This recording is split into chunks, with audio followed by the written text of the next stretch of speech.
3, 2, 1. All right, welcome to Curriculum Corner. This is Curriculum Corner number 5.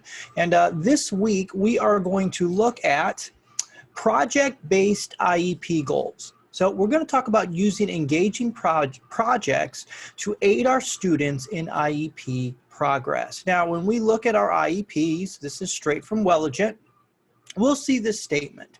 This statement says, progress on annual goals to be reported to parents by completing the IEP report of progress and achievement from current IEP forms, which will be provided at either progress reports or report card period. So that's the statement that we see at the top of our IEP goal statement page for the various sections that we give our students goals for. Now, after that, it gives you this statement that says methods of evaluation.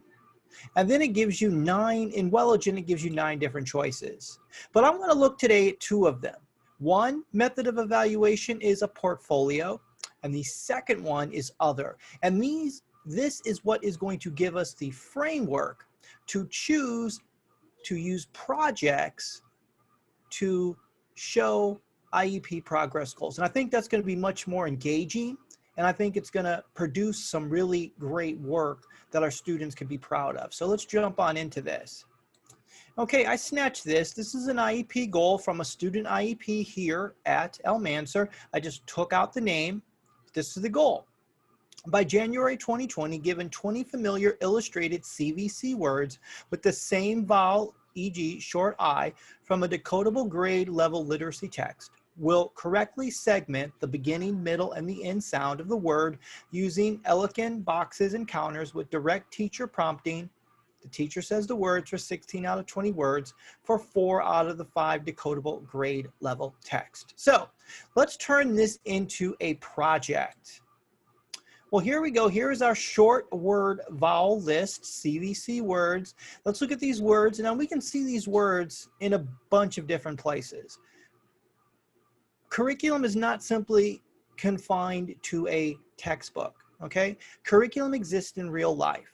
So let's say, for instance, you can use hat. You can find one of those around the house, okay? You can go outside and maybe there's a plane flying by. You can take a picture of a jet, okay? That is a way to make IEP progress, okay? So we're going to get outside of the textbook. We're going to get outside of the worksheet. When I was a gen ed teacher, I worked a lot in projects, and projects are really a great way to get students engaged. They also increase higher level thinking, and they make the students feel successful. All right, here's some sample projects, and these are both digital projects and analog projects that you can use for your IEP goals. So you can do a mixed media art project. So you could take, for example, go back to this CVC word list. Now we could use magazines, we can draw pictures, and we can label these, and then we could read them out loud. So let's say here the assignment is for 20 of these words. Let's have the student draw 20 of these. Let's have the students create a comic book strip using 20 of these. Send a student to a magazine, or send them some magazines. Maybe we have some old ones in the library, or old newspapers, and have them hunt for the CVC words inside of the newspaper, cut them out, put them onto a piece of paper, glue them, color it. Now you've got a mixed media art, a mixed media project using these goals. Much more exciting than just a simple worksheet or just reading out loud. You've got a project that the student has. Okay, you can also use Google Slides or Google Docs with images. So you can simply go to Google Docs, open up the search engine. When you say insert image from the web, type in the word and then put an image up, and then have the student type in. So now the student has a PowerPoint presentation with their CVC words. Then you can have them do an audio recording. Let's have them use their phone or their device to make a recording of the words and have them send that recording to you. And like the goal says, you can use grade level text, novels, magazines, newspapers, all to help you put together your project. So it could be an analog project or it could be a digital project. Now, our projects help students be successful. The student can say, I built this. They can show it to other people, and it shows mastery of a concept. Imagine how much more powerful it is when a student comes into their annual IEP with a portfolio that they've created, with a project they've created that they're able to show to their parents and they're able to show to their district representative. So it's not just simply reading the IEP goal and saying the checkbox, and then you move on and the student sits there not saying anything.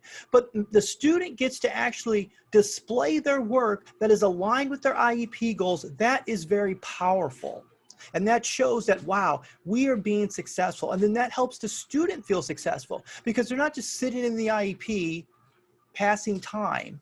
They're actually demonstrating, showing what they accomplished, and they feel great because they can say, not only that I build something, but I'm also showing mastery of a subject or a concept. And that's what we really want to have our students be able to do.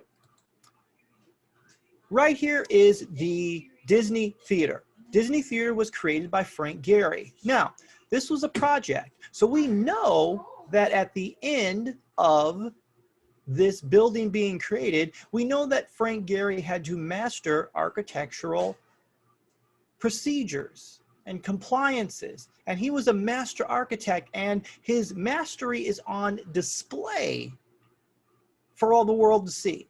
Okay, so we have a physical representation of his mastery, of a demonstration that he mastered the principles of architecture, and it's out there for people to see. And that is what we can help our students do by having them create projects. All right, here are our action steps. Number one, pick a student. Number two, pick an IEP goal from that student. And number three, design a project that is aligned with their IEP goals. And when you do this, just simply go for it, okay? Successful IEP goal progress will help and aid our students by helping them see that they are learners. So we have the time now to try and experiment and do different things. And this is one of those things I really encourage you to go for.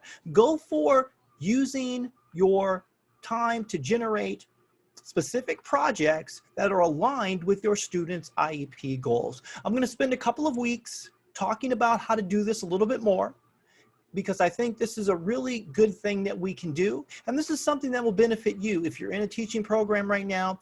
Building a portfolio of the lessons that you teach and the projects that you develop is very, very significant.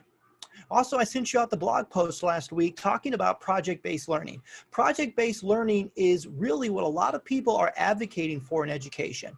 They feel that we as educators teach too much to the test, that there's too much testing, that the workplace is calling for projects, and it does.